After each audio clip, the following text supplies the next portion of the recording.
In the previous videos, I always warned of a second inflation shock. So in this video, I'm going to tell you what to expect. And I do it based on the 1970s second inflation shock. And I show you how Warren Buffett managed this period better than anybody else. So let's just look into this chart that you know. It was the three inflation shocks of the 1970s, a quick recap.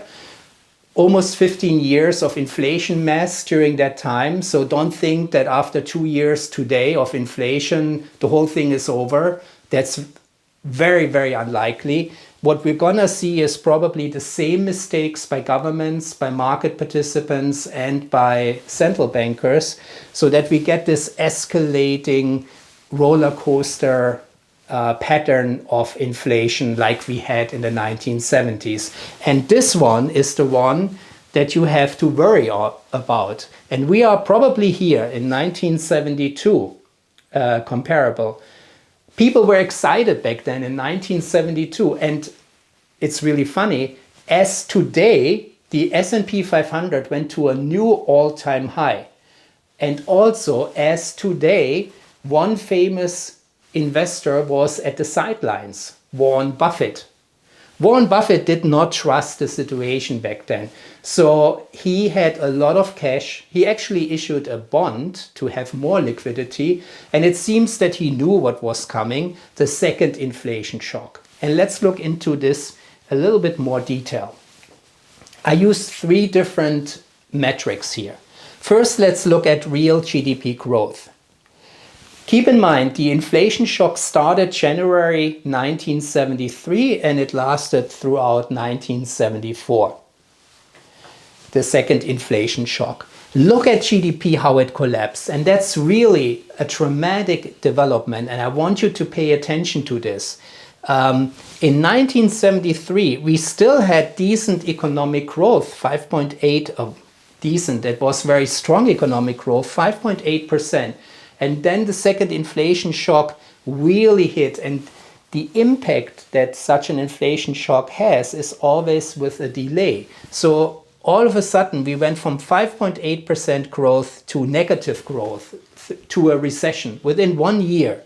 And then it stayed in the recessionary territory for another year, 1975. And that's very important to understand, because when central banks raise interest rates, and they did it very dramatically back then too, when they raise interest rates, there's still a lot of old debt out there. So a lot of companies and consumers still have access to old mortgages, old consumer loans, and corporate debt. So only with a time delay, new investments require new financing, and that financing all of a sudden, back then, the case was, it was more than 700 basis points more expensive. So it takes a while. There is a delay until you see the recession.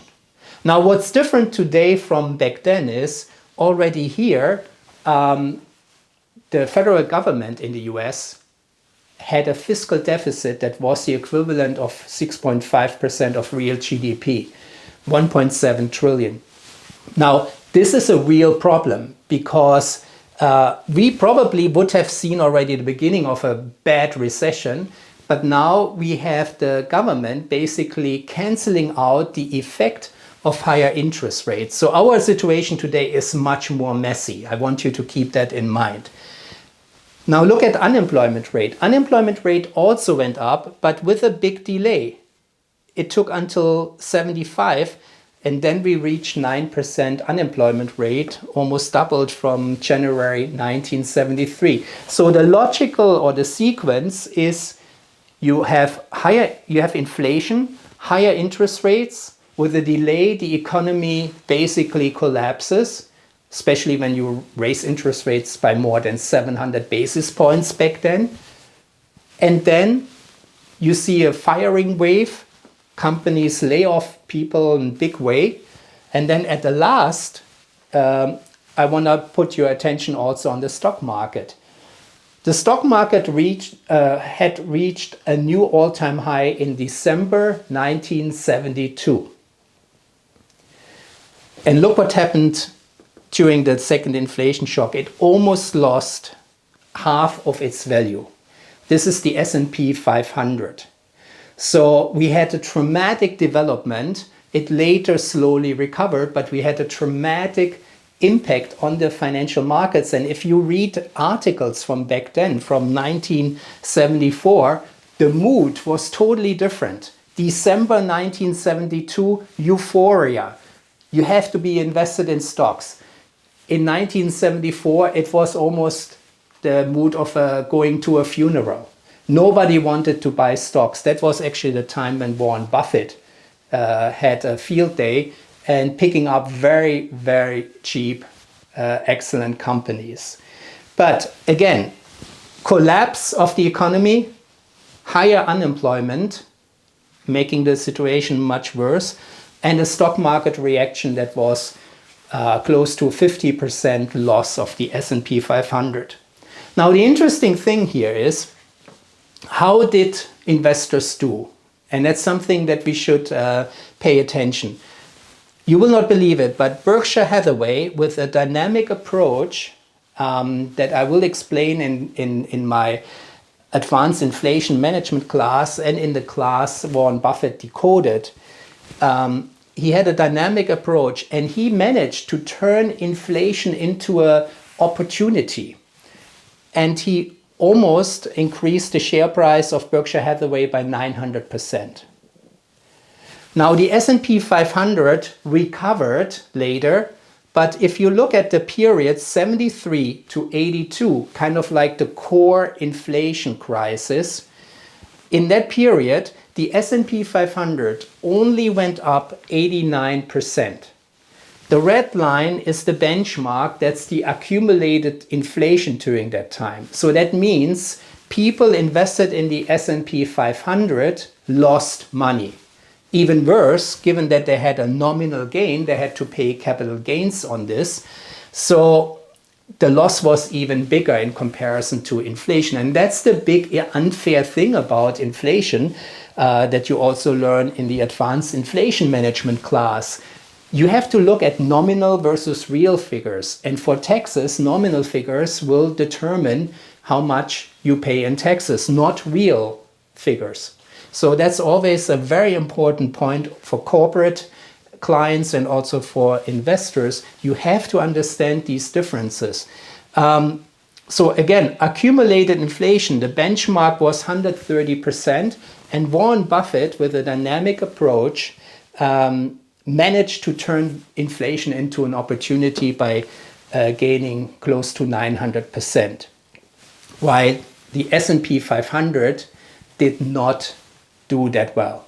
So again, let's summarize. The second inflation shock is very severe and you should prepare for it. You should stress test yourself if you are your family finances, but also if you are CEO of a company or owner of a small business. Rerun the 70s, the 73, 74. Look what happened during that time. And you can do that very easily in my book from 2016, The Return of High Inflation. There's a whole chapter on the 1970s inflation crisis. Or you can go on the online class that I'm very shortly releasing, Warren Buffett Decoded. So you will see, you will learn a lot about what happened back then, and many insights from back then, I assume, will be extremely helpful going forward.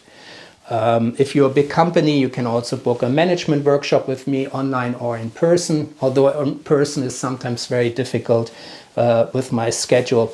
But you need to prepare. Whether you use any resource out there that's qualified, prepare for this, because a second inflation shock, you cannot just go in there without knowing what to expect, having already a plan B, and rolling out plan B when the inflation shock materializes. Thank you very much. If you have any questions, please contact me.